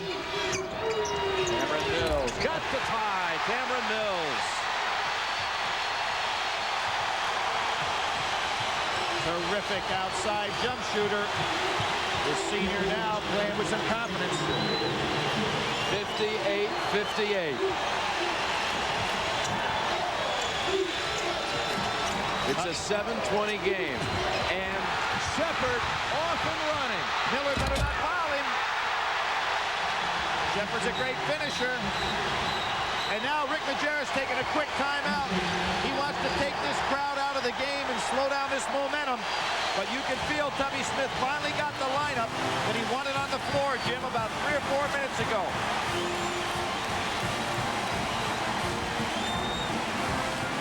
Cameron Mills. Ball goes inside. Miller thinks he's going to help, but Miller should never have given up on Cameron Mills, a great outside shooter. And he did a wise thing here, not following Shepard, because that would have been his 4th.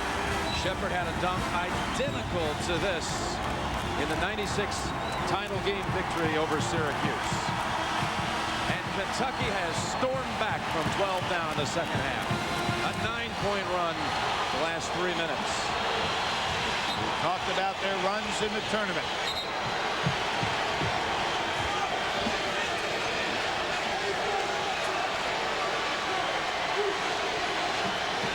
Well, Rick Majerus said, Jimmy, that the NCAA tournament's been fine except when they run into Kentucky. And right now they're running into a Kentucky run.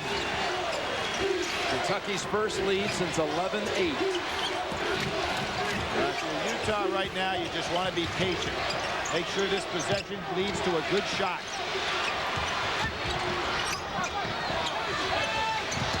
Medela drives, whistle, push off. Medela to shoot 2. Medela has really played outstanding basketball, an all-WAC performer. Now, Jim, one thing interesting about this Utah team, a very young team, but interestingly, it could kind of fall apart in a hurry. This young man has been offered $750,000 to go back to Europe to play. He says he's coming back to Utah, but certainly you can see the European professional leagues would like to have his services. Individually, he has one goal, and that is to be the first Finn to ever play in the NBA. And I talked to him yesterday, and he said there's no way I'm signing any European deals because the best way I can make it to that ultimate goal is to come back to Utah and play under an incredible coach that can certainly continue to develop his talents.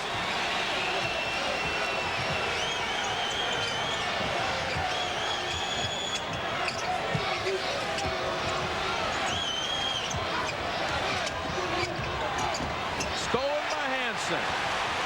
Shepard should not get down on that baseline unless he thinks he can finish the play. Shepard went for the steal. Miller takes it. It spins it off the glass. Utah's back in front.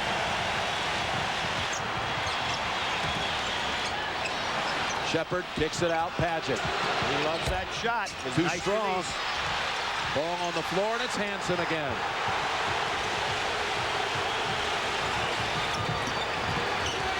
A March Madness we'll never forget.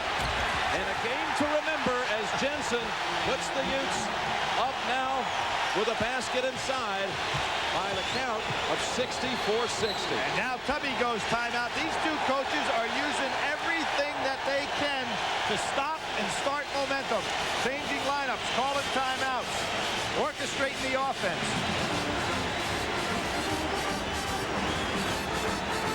Just when it looked like Utah was worn out, how did they rejuvenate themselves in the last 2 minutes here, Billy? I'll tell you how they did it. They went and visited the Alamo today like I did, and they saw the sign that said, "I shall never surrender or retreat," the words of William Barrett Travis, who is a lieutenant commander at the Alamo. And that's what both of these clubs are doing right now. The Battle of the Alamo. March Madness back of 1836. The Battle of the Alamo ended on March the 6th of that year. 189 Texas Patriots met the Mexican general Santa Anna here in San Antonio. Out of the 20, Kentucky down 4. Tubby Smith set up that curl move for Shepard. Nothing there right at that point. Well scouted by Utah. Mills. Wow! 2 in a row for Cameron Mills. Hey, who's the highest scorer this year in an individual game for Kentucky? No, it's not all those stars. It's Cameron Mills with 31 that he had against Florida. He can shoot the ball.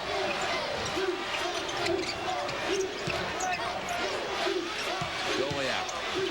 Book over McGlure. Turner comes in for the rebound. Kentucky can regain the lead. Bounce pass Shepard. Pulls up, and Kentucky does in fact lead, 65-64. Turner pushes that ball up the floor just like Miller does. Boy, this is some matchup of the point guards.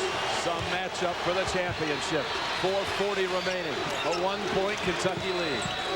When that ball goes into Doliak, Utah is doing too much standing around. They need to get some cutters when the ball goes inside. Tremendous save by Miller. Ball almost went out of bounds. Now they feed it in to the post. And a McGlure block. Utah ball. Boy, you can see the frustration now on the players' faces. Every possession so important. McGlure goes up. Kentucky has just obliterated the shot blocking in this NCAA tournament. 3 blocks tonight for McGlure. The records have fallen. Oh, nice comeback by Miller. Paget came over to help out. Over the back. Medela over the back. 4, isn't it? It's his 4th. And he knew it. Clutching his hands in frustration. Well, there was a case where Miller is so good when he gets that out-of-bounds play and then cuts himself, jackknifes right back in to play low post. But he'd probably been smarter to take that ball back outside, Jim. There was nothing there. Britton Johnson will spell Medela to the bench with his 4. McGlure to shoot 1 and 1. Starter the first 12 games of the season.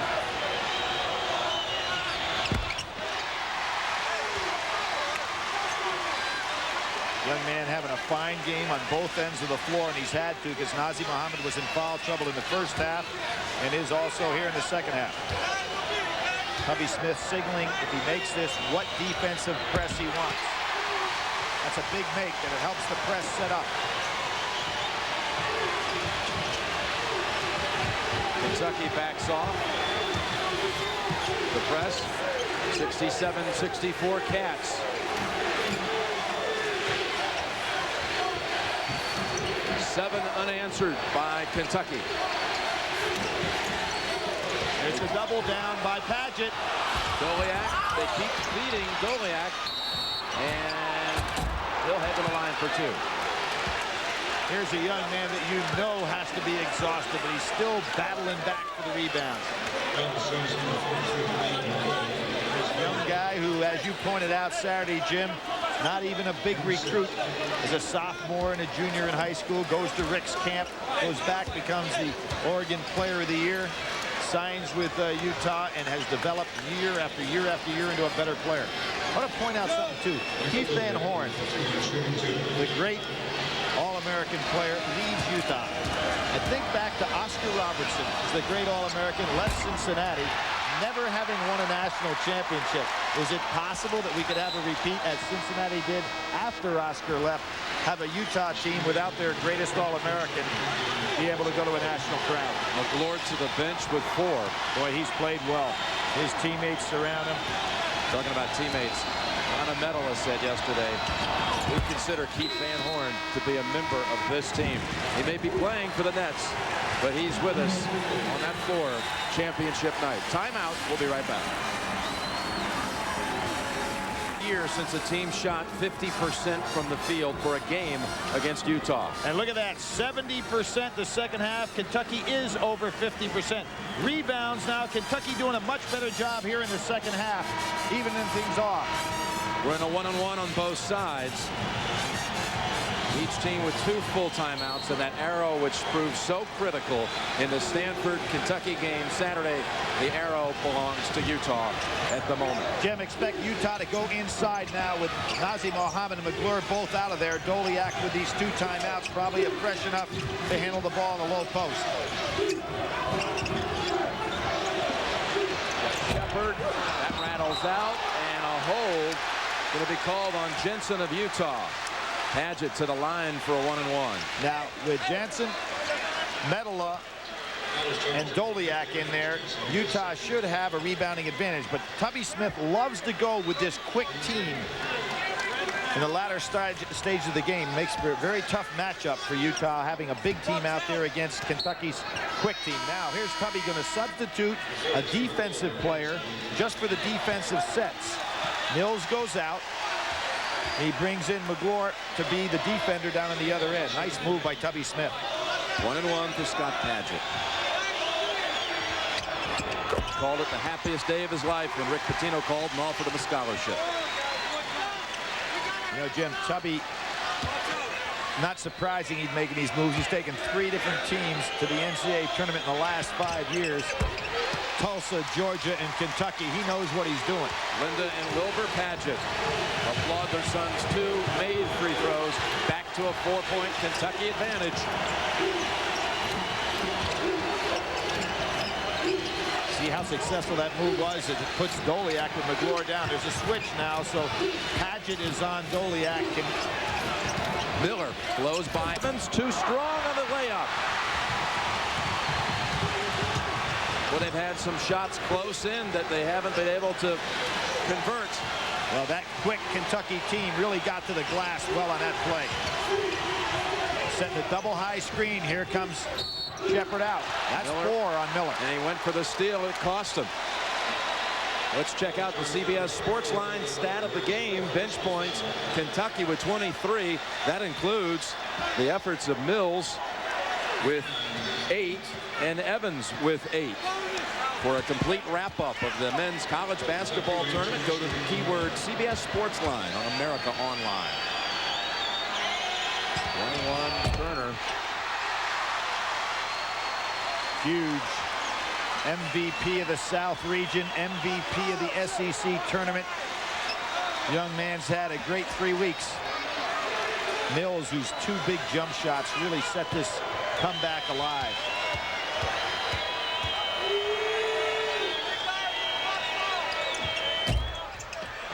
With 1 of 2, Kentucky has its largest lead of the championship game, 5-point lead. Jim, what's tough now, Miller's drive and his penetration has been taken away from him somewhat with 4 fouls.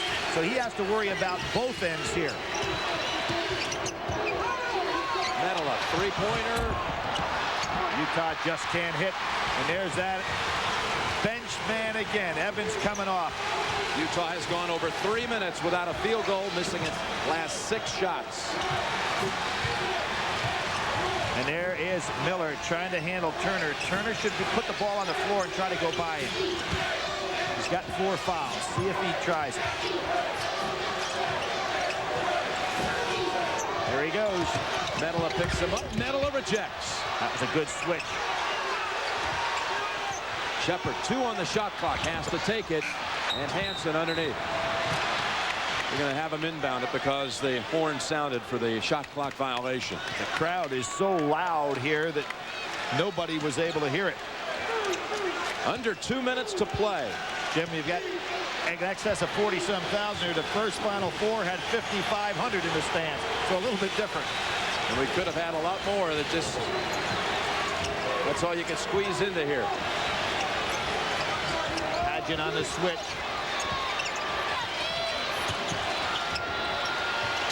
Up high, tough pass. Evans. And still Utah will keep it. Huge possession here for the Utes. Cannot afford to give it back to Kentucky, down 5. And realizing the critical nature of it, there is a timeout. Actually, it's an official timeout. Each side has 2 players saddled with 4. We'll take a timeout with them. 1:35 remaining in the championship game. Well, that was a charge timeout to Utah. Jim Nance and Billy Packer. Utah ball, and the Utes with only 1 timeout remaining, a full one. And Kentucky has reached 70 points here, Billy, and that's quite a significant number. It's only been reached now for the 3rd time against Utah this year. 5 seconds. And Miller, realizing it, and realizing the urgency, bounces it off Turner. And then was very smart, not only to bounce it off Turner, because he couldn't use that last timeout, but then to get out of the way so the ball didn't hit him. Boy, this is a quick defensive club Tubby Smith has out there. Miller hacked on the way in. Now let's see if Tubby Smith comes back with Cameron Mills to have an offensive player down at the other end. He had McGlory for defense. See if he makes his offensive switch now. The 4th foul committed by Padgett. So they have 3 players now with 4 fouls. 2 shots for Miller. And the fatigue showing at the line. Coming up short. Jim, you really have the feeling that Utah is going to have to get some scoring on a jump shot as opposed to keep pounding things inside. 70-66 Kentucky. Good job by Kentucky to recognize the press. Shepard came back to meet the ball. Kentucky trying to complete another magnificent second half comeback and complete what would be the biggest turnaround from a halftime deficit in tournament history. Miller almost picked up number 5 on that reach. Look at how Kentucky's spreading things out. Tubby Smith going to a 1-4 set. Shepard, Jensen. Under 10 on the shot clock. 1 minute to go for the title. Good defensive maneuver by Rick Majerus. And a travel on Turner. Boy, brilliant strategy by both coaches. Rick Majerus topping Tubby Smith, however, on that one. They go to the 1-4, and Rick sends a man out to double team the man with the ball. Timeout Kentucky. Timeout Kentucky. Utah possession. Utah has not made a shot from the field since 5:49 was on the clock. Well, Jim, that's what I said. A jump shot would be in order for Utah because they've been trying to pack it down inside so much. Kentucky's been doubling down against Stoliak, and there's been nothing there on the baseline. Just a 20-second timeout for Kentucky. Jim, when you think of Kentucky, I said they won in 1948. The number 8 comes up at you. They won in 1958 with Rupp's runs. 78. With the fiddle in 5, and then they won in 78. Joe Hall with Jack Givens' great game.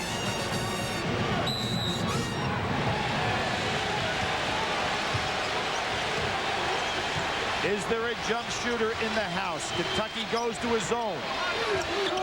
Blocked by Evans. And he's off and running. Evans had to come back for it. What a block by Hashimu Evans. Tipped out of bounds by Hansen. Kentucky ball. This Evans is amazing off the bench. So versatile. The transfer from Manhattan. Cameron Mills on the floor for Evans.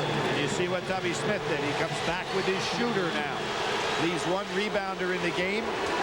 He may try to go a little bit more 1-4. So that shooter in Cameron Mills keeps Miller honest. That's his 5th. Oh, he called a timeout. Timeout called by Kentucky. 34 seconds left in the game. 70-66. Cats. Jim Nance and Billy Packer, what did you think of that timeout call by Kentucky, Billy? I was kind of surprised. As a matter of fact, of course, there's no way that Tubby Smith could have realized this, but I think that Miller would have had his 5th foul there because he was really grabbing around Cameron Mills. Now, what you have to think about if you're over in that Utah huddle right now is who are we going to foul? The clock is a major opponent here. Now, if you look down on the stats, anytime that ball's in the hands of Turner, who is on that floor, you've got to think about going after him. You don't want to foul Cameron Mills, who's only missed one all year long, and Padgett's an excellent free throw shooter. Tough pass, they got it in. Padgett to the line. Right away, they hack him. I don't think that was a good idea. What they should have done is allowed Turner to handle the ball, not foul Mills or Padgett. Big gamble there. Double bonus the rest of the way for Kentucky. We talked about, Scott, his overall play, inside, outside. He's an 85% free throw shooter. 2 years ago, sitting out, mowing lawns, selling toasters, blenders, and radios by phone, and delivering treadmills, and now trying to deliver the knockout punch here for Kentucky in this title game. There's Tubby Smith brilliantly, just as he has this entire tournament, weaving this substitution pattern. You notice he's kept McGlure in the game so that he has some presence on the boards, but it's been Evans for defense, Mills for offense. 2 for 2 by Padgett. That's the largest lead of the night for Kentucky's side. You can't be real choosy who you foul, but I think Utah could have utilized that strategy a lot better by going after Turner. They go for the 2 with Medela, and it rattles out into the arms of Hansen. Oh, they can't get anything to fall. Going the other way, a push off against Goliath. Now Majerus has got the foul. Is it going to be going to go to the line? Yep, that's Medela. Is that his 5th, Jimmy?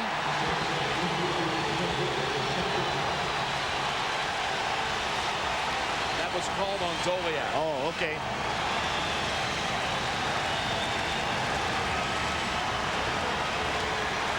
Saw Cameron Mills on the brink of tears. Unbelievable. He can't imagine anything like this. His last game ever to play for Kentucky as a walk-on in the program. As you mentioned earlier, his dad played for the legendary Adolph Rupp. Can you imagine growing up in Kentucky and playing your last game for the national championship? Kentucky born and bred. A Wildcat all the way through, and he said that no matter the outcome, it would end up in tears for him when the final gun sounded, knowing he would never don that uniform again. The same uniform number once worn by his father. Hishimu Evans' mother, relieved at the first free throw. His mom is Eleanor. She drives from the Bronx to Kentucky to watch him play. Final 20 seconds. Miller, long on the 3. Shepard the rebound. Turner ahead, and forget about it. Kentucky's on the way to the title. 48, 58, 78, and 98. Three-pointer by Jensen. Utah wanted the timeout, and they hacked Shepard. What happened in 68? A guy by the name of Wooden. That's right. And he's here tonight. The Wizard is always a welcome sight. Well, there he is, Coach Wooden. 10 national championships. Jeff Shepard, we talk about players in their uniform for the last time, and this is it for Shepard.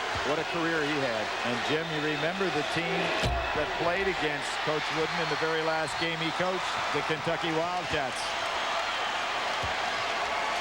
Biggest comeback from a halftime deficit pulled off by Kentucky tonight, breaking the Loyola record. They were down 10 at halftime. That's the all-time mark. The comeback Cats cannot be denied. Kentucky wins the championship.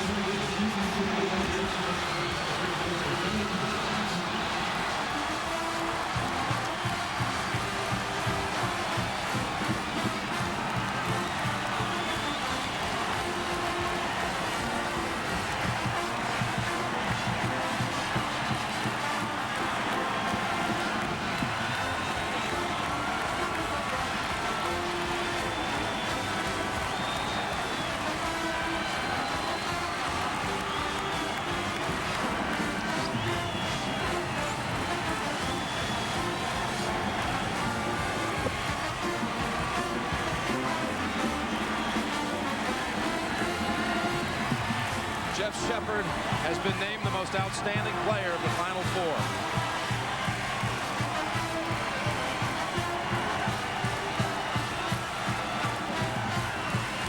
Great journey for Utah, but Kentucky showed second-half heroics against Duke, back from 17 down against the Devils, exercising that haunting loss of 92, back from 10 down in the second half to Stanford.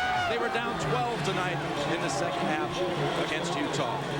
Kentucky has won its 7th national championship, and CBS Sports coverage will continue after this message and a word from your local station. Antonio, where we have had a marvelous finale to a marvelous tournament. Kentucky, a 78-69 winner over Utah, and the winners are with Jim Nantz and Billy Packer. Jim. Second half comeback again, a 47-28 difference in the second half. What adjustments did you make at halftime, Tubby? Well, we need to rebound the ball better, and defensively, obviously, we need to get some better stops. I thought we did a better job. We started to double down on Mike Doliak because he was doing an excellent job inside and got our big guys in foul trouble. But we got some great play, great individual play, and great team effort all the way around, all year long. At the Alamo, Tubby, they said, "I'll never surrender, I'll never retreat." Did you give them that kind of halftime? Viva la Alamo! That's what hey, that's exactly what we did. We knew we were going to come back. We're comeback kids. These kids have been under duress all season long, you know, following a great program with Rick Pitino. I want to thank God, number one. I want to thank my parents for bringing me in this world. So I want to thank my lovely wife, Donna, who stuck by me. C.M. Newton, Dr. Weathington, all the folks back in Scotland, Maryland. Hey, Tubby, I asked you yesterday. And this great team and these great kids. I asked you yesterday, what would your thoughts be if you won the championship? Who would you be thinking of? And now that moment has arrived. What's the answer? Well, I said, first, I want to thank God for giving me this opportunity. And my parents, thank them for raising 17 kids the way they have. You know, knowing that that you can get this far in life. They also want to thank my family, my sisters and brothers, my wife, especially Donna, my boys, and these great young men, and all the players I've coached in the years. Hey, Jeff Shepard is the most outstanding player of the Final Four. What a way to finish your career. How did you guys do it tonight? It was a team effort. I praise the Lord for this opportunity, giving us an opportunity to pull together as a team. Words can't express how we feel right now. It's awesome. You guys will be for... Hi, Cameron. How about walking on right now, Cameron? Oh, this has got to be the greatest feeling in the world. I mean, to come back, we come back all year long. Every time we were down, there was no quit in this team, and there wasn't any quit tonight, and that's why we're here. You have to feel like something very special. The Kentucky kid walking out in Kentucky and going out as a national champ. I tell you what, if there was one way I wanted to go out, it was just like this. Tremendous job, guys. You guys will be forever remembered in Kentucky lore as the comeback cats. You won a national championship. It's time to go tackle the Nets. Go take down the Nets. Tubby Smith in Kentucky. And let's go back to Greg Gumbel. Jim, thank you very much. The comeback cats indeed. The Kentucky Wildcats this season are now 10-2 when trailing at halftime. Coach, it shows a lot about the players and about a coach that a team can come back from a halftime deficit to win so often. And Greg, it was really a team effort. McGlure blocking those shots. Evans hitting big threes. Cameron hitting threes. Everyone contributed, so it's a great Kentucky victory. And Utah got the shots they want, and they didn't go in. A valiant Utah team, although it's a team that missed 15 of its last 18 field goal attempts. And as Billy Packer pointed out, it was a team that was getting tired, Clark. Yeah, I really think so. That was one of the big factors, the fact that the front line players for Utah really were spent at about the 8-minute mark of that second half. Big three-point shooting, great effort on both boards in the second half by Kentucky, and tremendous play from their bench tonight. All right, let's make note of tonight's Chevrolet players of the game. They are Michael Doliak of Utah and Scott Padgett of Kentucky. Doliak, 15 points and 10 rebounds in a heroic effort. Padgett, 17 points on 6 of 11. He also grabbed 5 rebounds. We'll take a timeout here. We will come back with the trophy presentation as we continue from San Antonio in just a moment. And its fans celebrating the 7th national championship in that school's history in college basketball, 78-69, and another marvelous view of the Alamo Dome provided by Goodyear. This reminder for you, coming up next here on CBS, for many of you, your late local news, followed by The Late Show with David Letterman, Dave's guests, heavyweight champion Evander Holyfield, and filmmaker Michael Moore. Now it's time for the trophy presentation to the 1998 college basketball national champions. Let's go to public address announcer Frank Fallon. Your attention, please. To present the championship awards tonight, here is the chairman of the NCAA Division I Men's Basketball Committee, Mr. C.M. Newton. On behalf of the Division I Men's Basketball Committee, I want to first congratulate both of these tremendous basketball teams for not only a great game tonight, but an outstanding tournament. And now it is a tremendous pleasure and with great personal pride that I present this championship trophy to the University of Kentucky Wildcats, Coach Tubby Smith.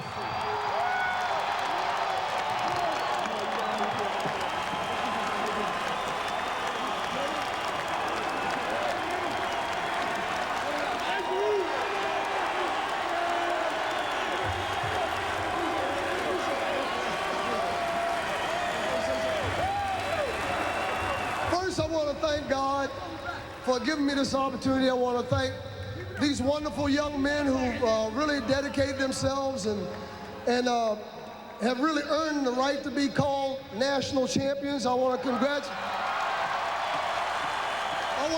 congratulate Rick Majerus and the Utes for a great effort and a great game, and all the teams that participated in this tournament. It certainly is a dream come true for all of us. I also want to thank Dr. Weathington and Coach Newton for giving me this opportunity to coach such a wonderful group of young men and a great team. I want to thank our great fans, the #1 fans in the world.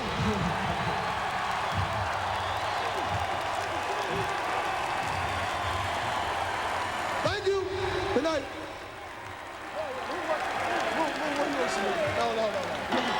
Ladies and gentlemen, on behalf of the NCAA, we thank you for your support of NCAA basketball. So a happy and jubilant Tubby Smith, and why not? The Kentucky Wildcats are national champions. We'll take a time out here, and when we come back, we will hear from Utah head coach Rick Majerus in just a moment.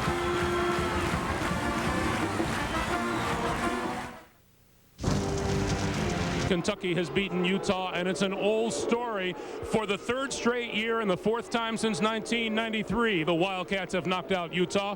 Rick Majerus talked with Armin Katayan. Rick, a magnificent effort, but how big of a factor was the fatigue? One field goal, the last 5:49. I think we tired, and I thought these guys got us here, and I thought they had to either win it or not. I probably should have played the bench a little bit more. I think that Lombardi has the most apropos quote, you know, fatigue makes, and coward is certainly not a word for our team, but you know, I think fatigue factored into it. And what about the play of Mills and Evans off the bench? Well, Evans hit those shots. I mean, you know, we kind of, you know, we weren't. Mills hit the shots too. Credit them. I thought we had a hand up, and I thought we defended those shots fairly well. We didn't think that Evans could shoot quite that well. We were more worried about Edwards, number 3. And they hit some shots, and quite frankly, we missed some shots. You know, Doliak has those shots inside, and we don't make our 3 throws. Andre has that 2 layups, the one on the end out where he ducks in, and then Hano has the wide open look at a 3, and he hits the side of the backboard. And I credit Kentucky. I congratulate them. They're a deserving champ. They played a terrific game, and we threw our best defensively at them, and they scored on it. So I'm so proud of my kids, and very happy to participate in this tournament. It was a wonderful experience, and I don't think I have a fallback, you know, goal here to be number 2. So, you know, I'm sure we'll feel bad for quite a while, but you know, we were beaten by the better team tonight, and our hats go off to them. One last thing, Rick. Do you stay in Utah? I know it's a tough question at a time like this. Yeah, I'm going there tomorrow. Thanks a lot, Rick. Appreciate it. Rick Majerus and the Utah Utes. Remember the Alamo? Here in San Antonio, they'll remember Kentucky and Utah for a long time to come. This tournament has been one shining moment from top to bottom. We'll be back to that when we return to San Antonio in just a moment. And the Alamo Dome here in San Antonio, all a-glitter, as is the University of Kentucky. 78-69 winners over Utah. Coming up next for many of you, your late local news, followed by Late Show with David Letterman. And Dave's guests tonight include heavyweight champion Evander Holyfield and filmmaker Michael Moore. A reminder for you, this weekend, CBS Sports brings you NASCAR's Best, starting Saturday at 2 p.m. Eastern Time with the Coca-Cola 300 Grand National Race, followed at 5 by the CBS Sports Spectacular, a salute to NASCAR's 50th anniversary. Sunday at 2 p.m. Eastern, the Winston Cup's brightest stars compete in the Texas 500. And then, in 2 weeks, golf's most prestigious event, the Masters. Our coverage begins Thursday and Friday, April 9th and 10th, with late-night highlights at 11:35 p.m. Eastern Time, followed by third-round coverage Saturday at 3:30 p.m. Eastern. And then on Sunday, final round coverage gets underway at 4 o'clock Eastern Time. Once again joined by Dean Smith and Clark Kellogg. You know, we have very little to complain about with this tournament from top to bottom, Coach. You know, 3 weeks ago, 64 teams started, 63 end their seasons with a loss, and they had great years. There's only one champion the way it's determined on the court, and Kentucky is that champion. It has been a really great pleasure to have you here with us. Thank you so much for joining us. Thank you for helping the rookie out. Well, I tell you what, when this thing started, we knew it would be a wild ride, but we couldn't have anticipated the excitement from tip to trophy that we've experienced. And to all the competitors, certainly Kentucky showed the heart of the champion, but clearly every team and all the participants and coaches showed the heart of champions as well. Well, with the cries of SEC surrounding us, it is only fitting to note at Lexington, the list is legendary. Adolph Rupp, Joe B. Hall, Rick Pitino, and now Tubby, the latest in the line of big winners at Kentucky. We congratulate Coach Tubby Smith and his scrappy, confident, persistent Wildcats who played Tubby ball all the way to the top. Our nod also to Utah and to Coach Rick Majerus and their uncompromising efforts as athletes and, as we learned, as scholars. After a march of 64 teams and 63 games, we can now look back on a tournament that affirmed the special flavor and wonder of the college game. For Clark Kellogg and Dean Smith, and for all of us at CBS Sports, I'm Greg Gumbel. This tournament has been a treasure, one bright, shining moment after another, and we've enjoyed bringing them to you. Good night, everyone, from San Antonio.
ball is tipped. There you are. You're running for your life. You're a shooting star. And all those years, no one knows just how hard you work. But now it shows that one shining moment you reached deep inside. In one shining moment you knew you were alive. Feel the beat of your heart, feel the wind in your face. It's more than a contest, it's more than a race.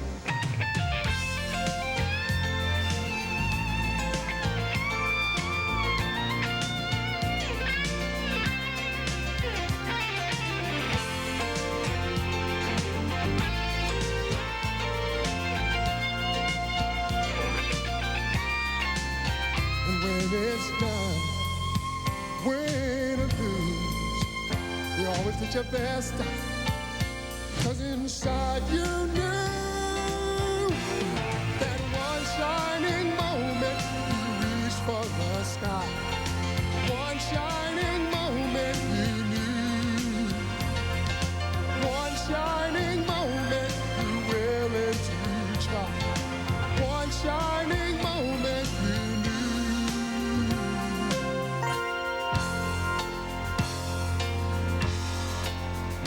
One shining moment.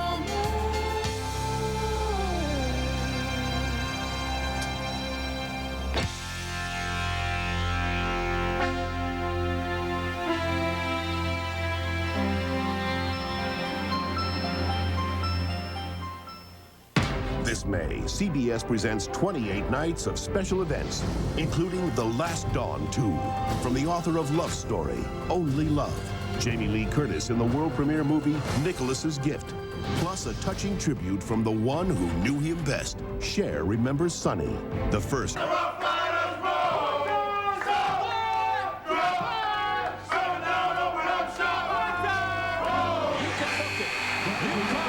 continues on to the Monday night final.